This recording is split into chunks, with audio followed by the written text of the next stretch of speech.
All right, let's talk about a really powerful tool that every trader should know about, the inside bar pattern. Seriously, this thing is a favorite for a reason, so let's just dive right in and find out why. Have you ever just felt completely lost? Like you're drowning in all these super complicated trading strategies? Trust me, you are not alone. It can be totally exhausting trying to find something clean, simple, and that, actually works. So what if I told you there's a pattern that can cut right through all that noise?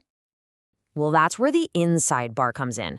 This pattern gives you exactly what we're looking for, a really clear way to keep your risks tight, while you're aiming for those big rewards. And that's what we're going to do today. Break down exactly how you can use it. Okay, so first things first. What even is an inside bar? When you get right down to it, it's just a simple two-bar pattern. And what it shows us is a pause, like a moment of indecision in the market. It's actually super simple to spot. First, you have this big candle, which we call the mother bar, and it sets the trading range. Then, right after it, you get a smaller candle, the inside bar, that's totally swallowed up by the first one. Its high is lower than the mother bar's high, and its low is higher than the mother bar's low. It's completely contained. And looking at it like this really makes it click, right? The mother bar creates the boundaries, the playground, if you will. And that inside bar, that's the market coiling up inside that space. It's a classic sign that volatility is shrinking. Think of it like a spring being squeezed tighter and tighter right before it pops. This really gets to the heart of what's happening, the psychology of the market. That big mother bar, that's all about energy, a big, decisive move. But the inside bar, that's the market just taking a breath. It's this little moment of indecision where buyers and sellers are in a standoff. And you know what? It's in these quiet moments that the next big move is usually getting ready to happen. Yeah, as the trader Justin Bennett puts it, it's all about consolidation. It's the quiet before the storm. So the big question is, how do we take this observation and turn it into an actual tradable plan? Let's get into it.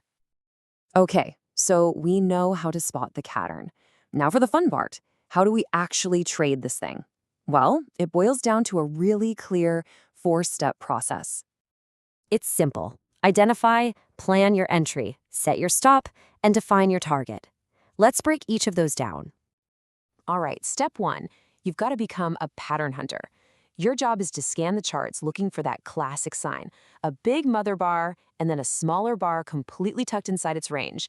That's your first signal. That's what gets your attention. Okay, you've spotted the pattern. Now you plan your attack. A really common way to do this is to place an order to buy just a little bit above the mother bar's high, or an order to sell just below its low.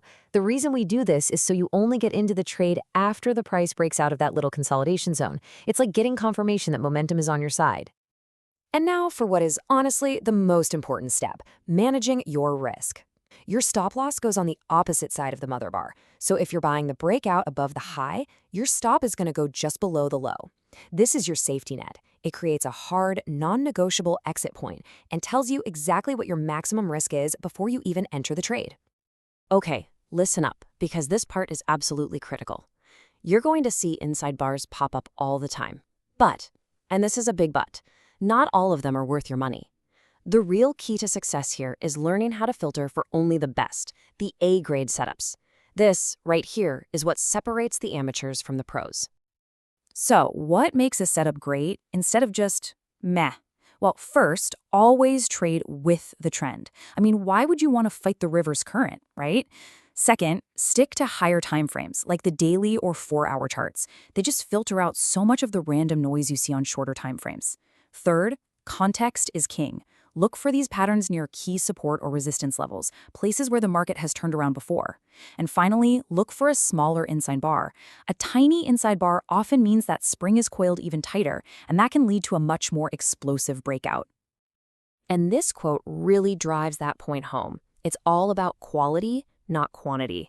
This is not a strategy you're going to be trading every single day. It's all about having the patience to sit on your hands and wait for that perfect storm. A really strong trend that's just taking a little breather. This picture says it all, doesn't it? The market on the left, moving in a nice, strong trend. But that's what you want. That choppy, sideways mess on the right, that's just a recipe for getting chopped up by false signals. You have to know the difference.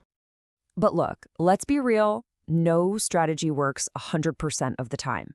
So we have to talk about what happens when things go wrong. When a breakout fails. It's a super common problem for traders, and it's called the fakeout.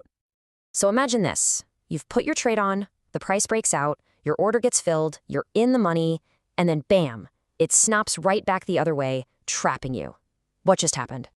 Well, what you just saw is something called the Fakey pattern. It's a classic trap for traders who jump on breakouts too eagerly. But here's the cool part, the twist. For a smart trader, that fakeout isn't just a failed trade. It's actually a super powerful signal in itself, a sign that the market might be about to reverse and hard. And all of this brings us to our final and maybe the most important piece of the puzzle. It's not about the chart. It's about what's between your ears, the mindset you need to trade this strategy and actually make money. This is where the inside bar strategy really shines. It's all about the risk to reward ratio. Because that mother bar gives you such a clear, defined place for your stop loss, you can aim for profits that are way bigger than what you're risking. A good minimum to shoot for is a 2-to-1 ratio. Plain and simple, that means for every $1 you're willing to risk, you're aiming to make at least 2 back. So if you want to succeed with this, it all comes down to 3 things, and they are non-negotiable. Number 1, patience. You have to wait for those A-grade setups. Number 2, discipline. You've got to stick to your rules, no exceptions.